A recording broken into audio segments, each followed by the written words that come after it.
On the 5th year of the Transmigrator occupying my body, she finally grew tired. Without hesitation, she left this world with her system. What she left me was a spoiled son and an unusually indifferent husband. Before I could even sort out my thoughts, a row of bullet comments suddenly flashed before my eyes. What kind of disastrous start is this? It's my first time seeing such a dumb transmigrated heroine. She arrived 5 years early, made a complete mess of things. And now the original owner has to come back and clean up the mess. Exactly. She was supposed to come and correct the minor antagonist, warm up to the major antagonist, and keep the family from bothering the main couple. But instead, aside from avoiding her own death, she spent the rest of her time enjoying herself, ruined the child, pushed away the husband. Now I can't stand the sight of this family. They should all just die, honestly.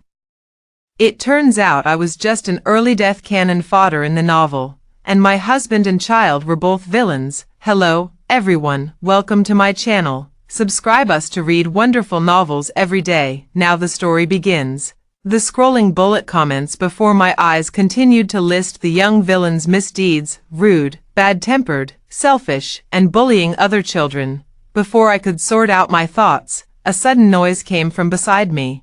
A child as round as a ball came thumping down the stairs. Call it mother's intuition, but I knew instantly that this was my child. Spotting me in the living room, he ran straight to the refrigerator as if he hadn't seen me. The nanny came chasing after him. Oh dear, my little master. You've already had 3 ice creams today. If you get a stomachache again, the master will scold me when he comes back. The chubby little boy turned a deaf ear. The nanny looked at me pleadingly for help. What's the use of the nanny looking at her? She's the biological mother who's been absent for 5 years. Out of guilt, she'll only spoil the child even more. To be honest, am I the only one who thinks the previous transmigrator was like a fake? She was supposed to give the little villain maternal love, but all she did was indulge him. Now the kid is worse off than before, so fat he's even lost his only redeeming feature, his looks. As the twig is bent, so grows the tree. You can already foresee him growing up to indulge in drinking, gambling, and whoring, then beating and cursing his parents. If this little pig-headed brat dies, I wouldn't feel the slightest bit sorry. Reading this, I couldn't take it anymore. Noelle, put the ice cream down. I remember when I was 8 months pregnant. This was the name Marius and I decided on. Noelle gave me a disdainful look. You're so annoying. Mind your own business. He finished by provocatively shoving a large spoonful of ice cream into his mouth. The milky white ice cream smeared half around his lips, and his eyes, already narrowed to slits by his chubby cheeks, squinted even further, seeing me still staring at him. Noelle arrogantly raised his hand and flipped me off with both middle fingers. Instantly, a surge of pent-up fury ignited in my chest. Spoiling the child? Not a chance. I grabbed hold of the little wild boar. Who taught you to flip the bird? Huh? Where'd you learn that? Let go of me. Let go of me. If you don't let go now, just wait until my dad comes back. You'll be sorry. Heh, raising a child to be like this. Marius will get 2 slaps from me when he returns. I directed the stunned nanny to go fetch me some tape, then gripping Noelle's middle finger, I wrapped his remaining fingers around it. You like flipping the bird, huh? Well, keep it up then. Noelle didn't cry, but raised both fists, glaring at me like an angry little crab. When Dad gets back, I'm telling him you bullied me. Don't expect your allowance this month. You won't be buying any more of those crappy jewels. When will your dad be back? Noelle pouted without saying a word. I glanced at the nanny. The master has gone on a business trip to City S and should be back in about a week. Is he always like this? The nanny hesitated and whispered, when the master is here, he behaves a little better. I nodded and instructed the nanny not to untie him, then turned and went upstairs. I never expected that after all these years. The villa's decor hadn't changed at all. The little horse figurine, whose half ear I had broken off, was still in its place. 5 years ago, I lost consciousness right after giving birth. Then, I felt as if I were trapped in a dream I couldn't wake up from. I could feel my body speaking and acting, yet it's hazy, as if seen from a third-person perspective.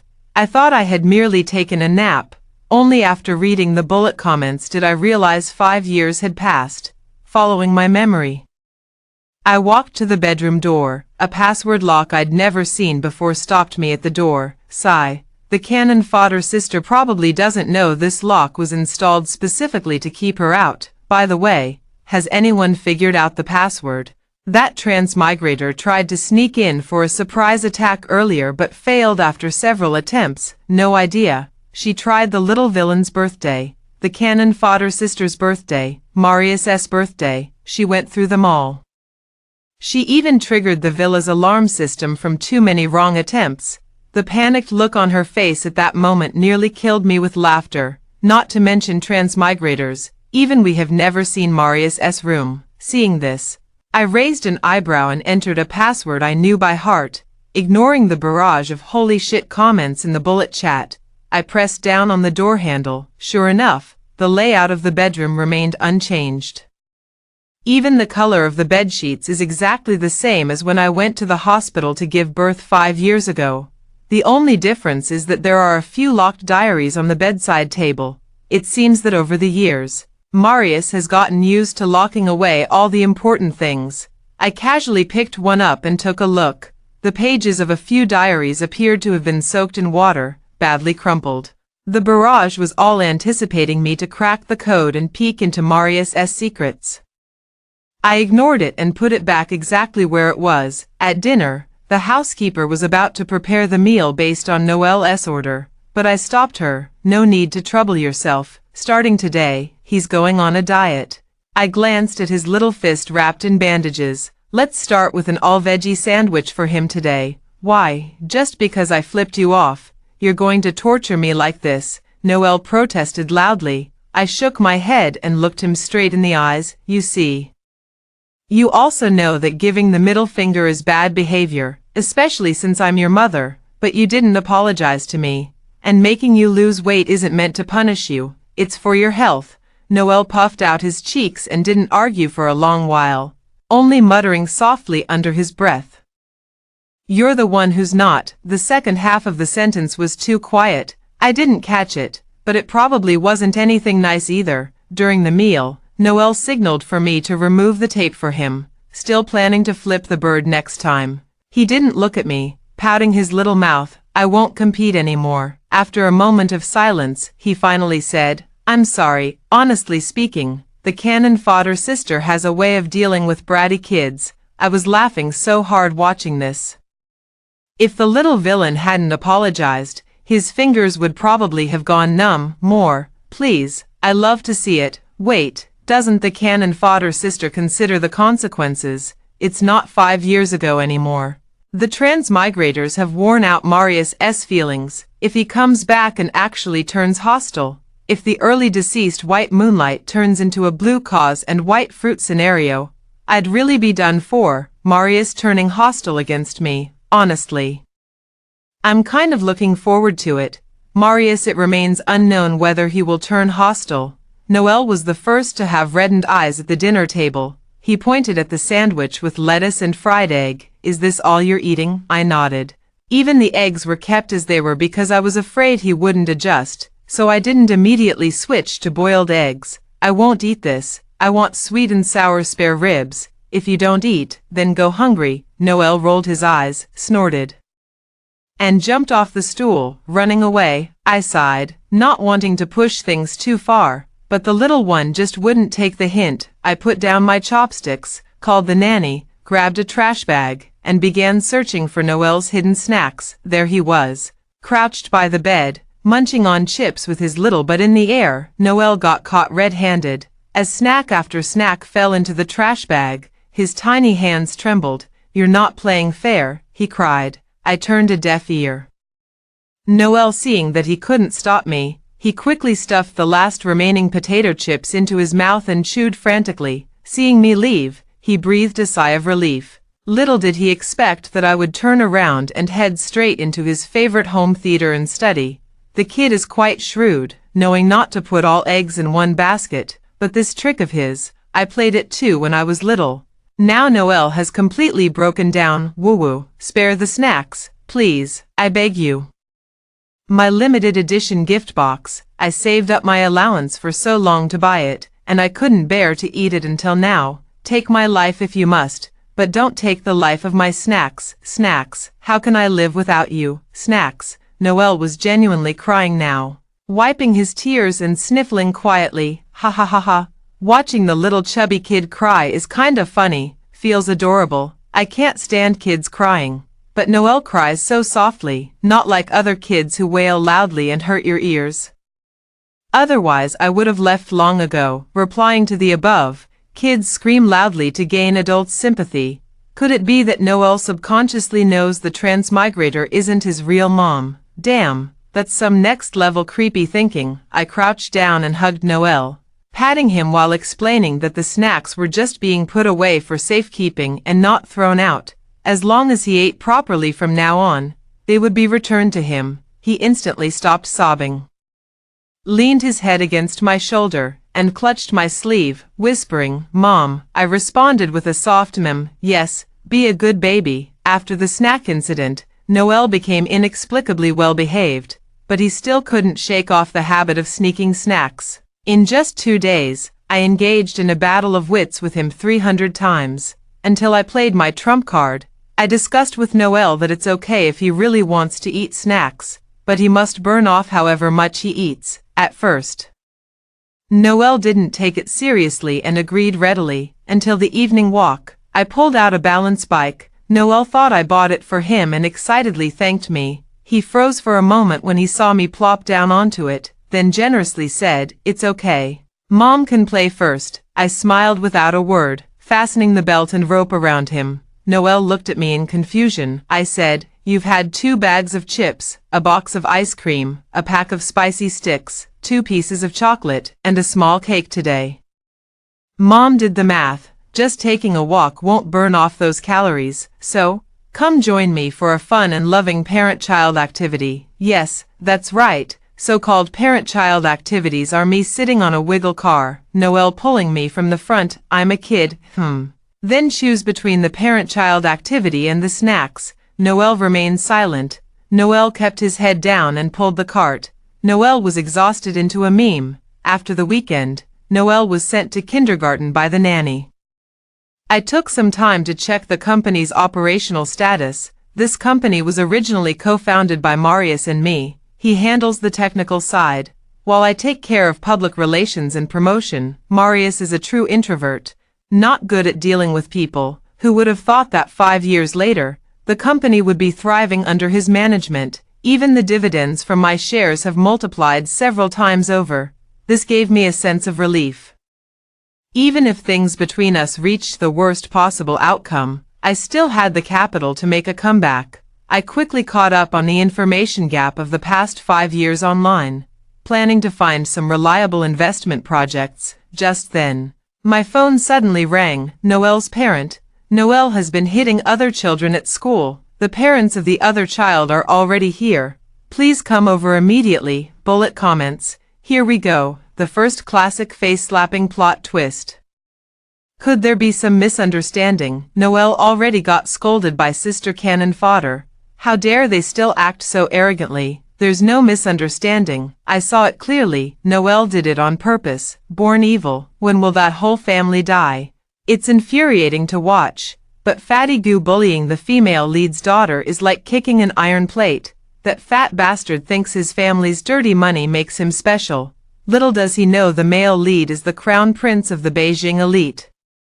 Once he comes chasing after his wife, he'll bankrupt their family in minutes. Reading this, I raised an eyebrow and silently noted down this piece of information. When I arrived, Noel was standing in the corner with his head down, silent. Not far away, an elegant woman was holding a little girl, comforting her softly, probably afraid I might argue. The teacher immediately showed the surveillance footage, saying it was a beating might be too severe, but Noel did indeed push someone. I crouched down.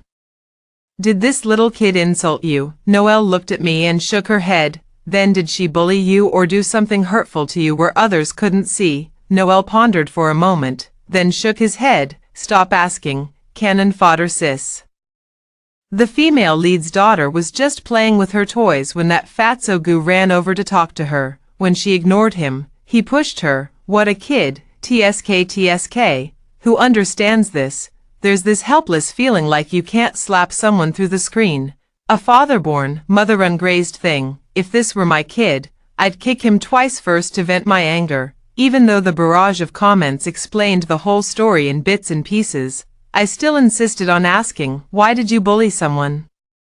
Noel turned his head away, refusing to look at me. I patted his head and didn't press further. Instead, I turned to the female lead and softly apologized, assuring her that we would cover the child's medical expenses, nutritional costs, and the parents' lost wages. The previously aggressive female lead actually let out a sigh of relief. She probably thought that with a child like this, the parents would be difficult to deal with, but she didn't expect me to be quite sincere in my attitude. In the afternoon, I took Noel out of school early. Before leaving, the teacher specifically stopped me. Noel's mom, I'm not trying to complain, but Noel bullying other kids in kindergarten isn't the first time. Before it was always boys. And bumps and bruises are normal. So when you sent the nanny, I didn't say anything. But this time he's gone even further by picking on a girl. As you saw, that child didn't provoke him at all. No matter how busy you parents are, you still have to take responsibility for the children you bring into this world. After leaving the teacher's office, Noel, who was waiting outside, pursed his lips and looked at me. He probably expected me to scold him, but I didn't say anything. Even after we got home, I acted as usual. Instead, Noel looked visibly uneasy. Every now and then, he would come over to check on me. During meals, he no longer tried to outsmart me and obediently ate in the order of vegetables, meat, and staple food. While taking a walk, he ingratiatingly offered to continue pulling the cart. I turned him down. I told him his calorie intake wasn't over the limit today, so he didn't need intense exercise. He lowered his head and muttered, "Oh." Seeing him like that, I actually felt relieved inside. This proves my child is at least not beyond redemption. Sure enough, it didn't take long. He came over and tugged at my sleeve. You're not going to scold me about today," I said gently. "I believe in my child." Before knowing the reason, I don't want to wrong you hastily. Even if everyone says it's your fault, I still want to hear your side. At least, you'll always have the right to explain first with me. As soon as the words left my mouth, Noel burst into tears. He threw himself into my arms, apologizing repeatedly. He said he truly didn't mean it. He just wanted Lucy to pay attention to him and play with him. The other kids in kindergarten gave him nicknames, calling him fat and a bully, saying he was like John from Doraemon. Only Lucy never called him by a nickname. Noel said through tears, "I'm not John. I didn't hit anyone. They were the ones who started calling me names first. I just didn't want them to do that, so I acted tough. I wanted to play with Lucy, but I didn't expect her to fall. I was wrong. I'm sorry. I'm sorry, Lucy." Bullet comments. Truly the female lead's daughter, so adorable and sensible, a real little angel. Ha ha ha ha. Fat Tiger. What a fitting nickname. His classmates sure know how to come up with nicknames. Is this funny? Giving nicknames is bullying. Those who haven't experienced it wouldn't understand the helplessness when the more you tell them to stop, the more they persist. I can somewhat empathize. Isn't this just the dropped cup test? The moment Noel loses his temper, it immediately confirms he's both overweight and prone to violence. Sometimes, children can be the most skilled bullies. A pang of sorrow tugged at my heart. Only after Noel's emotions gradually stabilized did I begin to reason with him. I explained that whether Lucy wanted to play with him was entirely her choice, and he shouldn't resort to bullying to get her attention after Lucy ignored him. Seeing Noel's somewhat confused expression, I decided to give an example. It's like when people call you Fat Tiger, and you clearly express your dislike, but no one listens. They even treat it as a joke and force you to accept it. You'd feel unhappy and think they're annoying, right? That's what it feels like to be disrespected. Were your actions today unintentionally the same as those kids? Noel pondered for a moment, then nodded with a sad expression, indicating that he wouldn't do it again in the future. I took the opportunity to ask, "So what should you do tomorrow?" I will go and apologize to Lucy. What if Lucy doesn't accept it? He looked at me firmly and said, Lucy has the right not to accept my apology. I won't bother her anymore. I'll work hard to improve, and wait for her to forgive me. As I gently patted his little head, Noel pursed his lips again and whispered, Mom, I feel really sorry for Lucy. I want to make it up to her. Is that okay? The next day, I surprisingly agreed to Noel bringing a big snack pack to kindergarten. Then I called out to him just as he was about to leave. I told him that if anyone called him Fat Tiger again, he should firmly and seriously express that he doesn't like it and tell the teacher that their behavior hurt him. Noel lowered his head. What if they don't listen to me? What you needed to do, you've already done. The rest is their problem, their parents' problem. Don't blame yourself for others' bad behavior. That's just foolish. Bullet comments. Exactly, that's how it should be. If I tell you I don't like the nickname you call me, and you keep using it, then you're the one who can't understand human language and lacks upbringing. What does that have to do with me? What a brilliant way to separate issues. No internal conflict. Love it. A bit envious of the little villain. The cannon fodder sister is so gentle as a mom. Am I the only one who thinks Noel is just trying to scam snacks? Noel kept looking back at me every few steps as he entered the classroom. I gave him an encouraging smile, watching him hand the snack gift pack to Lucy, then take 2 steps back to apologize. I turned and headed to the teacher's office. The child has done what he was supposed to do. As for the rest, leave it to me, the parent. After some more time had passed, Noel clearly began smiling more often. Even his temper improved quite a bit. He said the teacher called out and criticized those few children by name. Now no one in the class gives others nicknames anymore. Lucy also forgave him and even brought him some cookies as a return gift, unknowingly.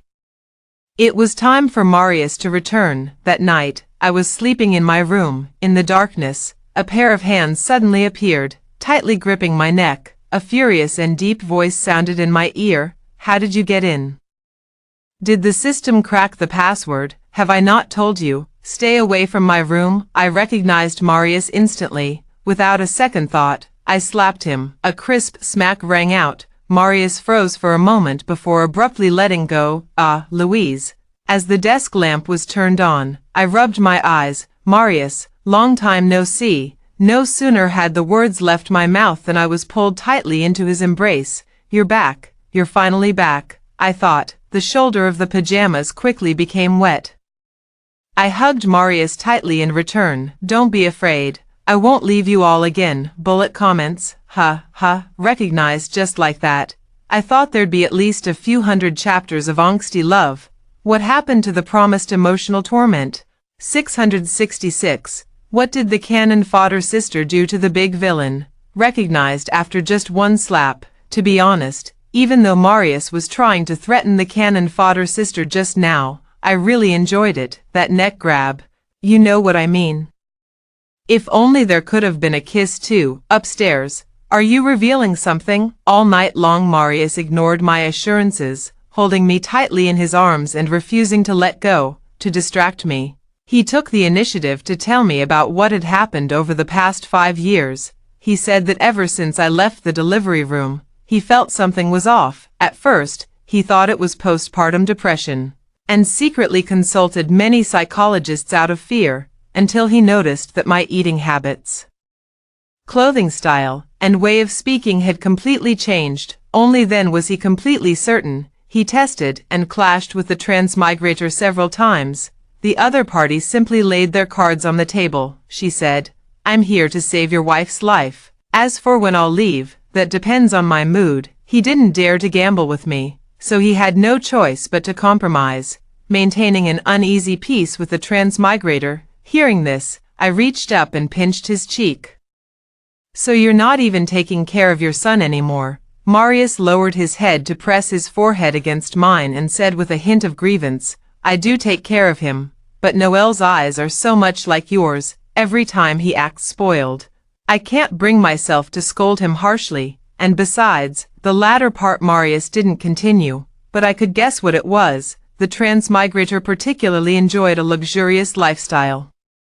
Her original bedroom was piled high with haute couture dresses and designer handbags, and the jewelry on the dressing table that sparkled with fire, and the sports cars gathering dust in the garage. She didn't know about my accounts or savings, and she never worked. Those things could only have been Marius providing for her. The more time spent working, the less time there naturally was to take care of the children. I thought so to myself, secretly feeling heartbroken for Marius and little Noelle. But the next second, he continued, and I don't want Noelle to call that woman Mom. After it happened a few times, he probably guessed something, maybe thinking that woman was his stepmother. So when Marius disciplined Noelle, he would cry and say, "If only my mom were here, she definitely wouldn't do this." "Me, brat, you're so good at manipulating people, you still need to be taught a lesson." The next day, I surprisingly slept in. When I opened my eyes, it was already noon. I turned my head and saw Marius staring at me unblinkingly all night. "Aren't you sleepy?" He shook his head, took my hand, and pressed it against his cheek, nuzzling it. My old face flushed red. Back when we were dating, Marius was already extremely clingy with me. Things got better after I started my own business. Now it's like a short absence makes the heart grow fonder. As the curtains were drawn, the barrage of comments erupted in awe. "No wonder he's such a popular villain. This face under sunlight is absolutely stunning." Drools. "Kinda get why the Transmigrator ran away now. Do you know how she survived these 5 years, stuck with such a handsome guy, able to look but not touch? I'd quit too." "Anyone got that pants on fire meme? Lend it to me." Leaning against the headboard, I joined in teasing Marius about his newfound married man aura. He turned around, pulled me close, and kissed me deeply. I was already lying down, ready to take things further. Suddenly, the door was knocked. Noelle had arrived. "Sun's scorching your butt, wake up already." "Me, Marius." I instinctively glanced downward, then decisively got up to answer the door myself. At the dining table, Noelle became unusually excited upon seeing Marius return, chirping away like a little bird at dawn, recounting everything she had done these past days and how obedient she had been. I smiled without saying a word. Sure enough, the next second, he started acting cute, wanting to buy a newly released smartwatch. In the past, Marius would have agreed, but this time he sat upright, glancing at Noelle and then at me. "All the money at home belongs to Mom, and so does Dad." The implication was that he couldn't make the decision. Noelle was stunned. He couldn't understand how his father had changed. After spending some time together, he had come to realize that while I appeared gentle, I was actually quite principled. As for Marius, who seemed cold and taciturn, he was actually the one who could do nothing about him, probably wanting that watch too badly. Noelle turned to beg me instead. He no longer simply acted cute, but occasionally offered some guarantees. I smiled faintly, immediately went upstairs to print out an agreement. The agreement states that I voluntarily contribute funds to purchase Noelle the latest model of a smartwatch for children. In return, Noelle voluntarily agrees to comply with all of Mom's arrangements.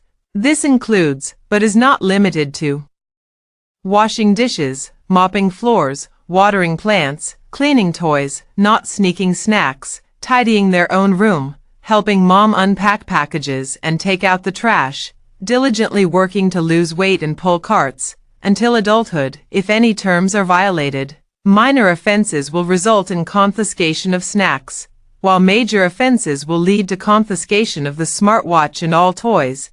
The agreement is made in triplicate, to be kept by each member of our family of 3.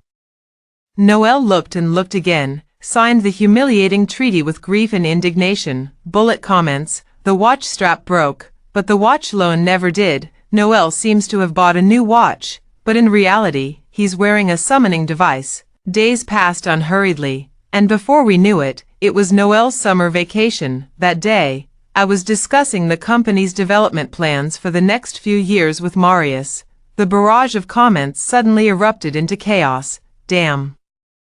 I've been watching too many light-hearted daily life scenes of the villainous family and almost forgot we're approaching a major plot point. Stop talking about it. This part in the original story pissed me off so much." Noelle pushed Lucy to save himself while escaping. then lied about it afterwards, delaying the rescue and almost getting Lucy killed.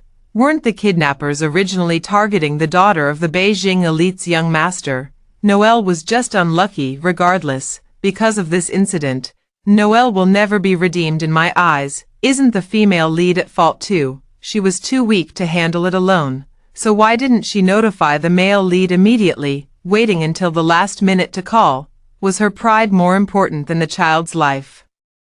Upstairs, are you blaming the victim again? Stop arguing. Noelle didn't seem to push Lucy this time. It's over. Noelle and my Lucy angel got kidnapped together. At this point, I immediately stood up from my chair. Marius asked me nervously what was wrong. Without time to explain in detail, I only told him Noelle might have been kidnapped. He frowned and immediately drove me to the kindergarten. Just as I reached the door, I received a call from the teacher. The news was confirmed.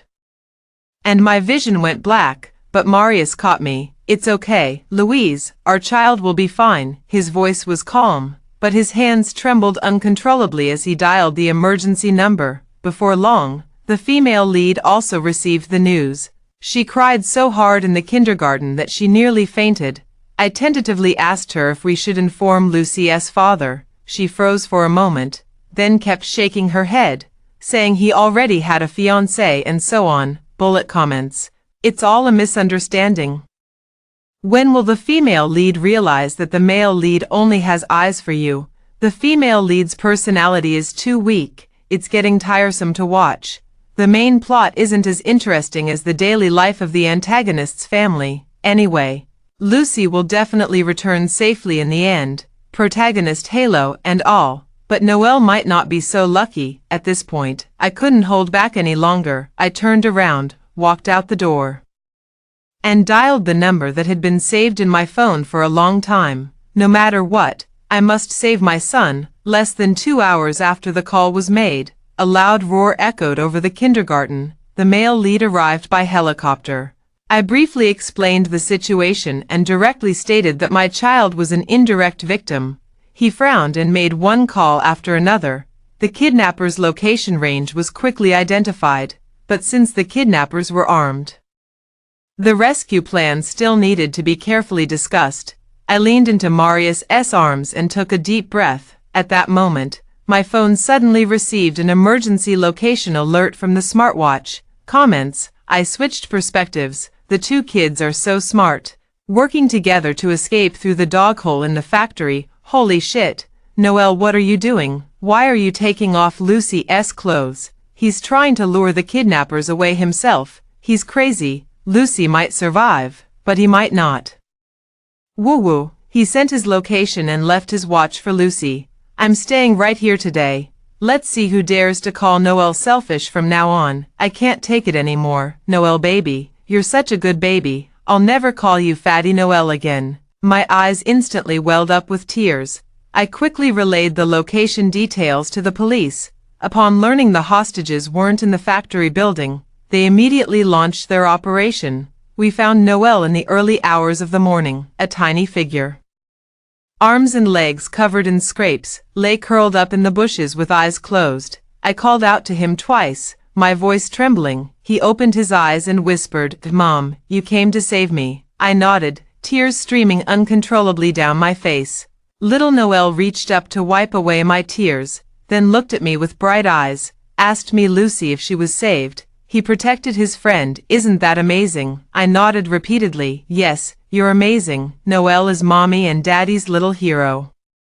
He proudly puffed out his little chest, took my hand, and stood up. The next second, he collapsed weakly again. Noelle was discharged from the hospital half a month later. He had been frightened and developed a high fever by the time we found him. Originally, I could have been discharged once the fever subsided, but Marius and I were both uneasy, so we insisted on staying in the hospital for observation for several more days. During that time, the male lead's family made 2 special trips to visit Ms. Jiang. Mr. Gu, I truly appreciate your help in this matter. I feel terribly guilty for causing your son to suffer. The Beijing circle isn't large, and I do hold some influence. If there's anything I can assist with in the future, please don't hesitate to ask. I politely acknowledged his words with a few courteous responses. If I had previously noted down the information about the male lead being the crown prince of the capital's elite circle, it was with a bit of ulterior motive. Now, I have completely abandoned that thought. Through the barrage of comments, I've come to understand one truth. The protagonist's family is always destined for a life of hardship and misfortune, accidents, cancer, kidnappings, all those low probability, melodramatic events could happen. I don't ask for great wealth or status. I just want to live our own lives in peace and stability. After 2 weeks of eating plain congee and simple dishes, Noelle had predictably lost weight. Her round, chubby face had gained some definition, and her eyes, once weighed down by baby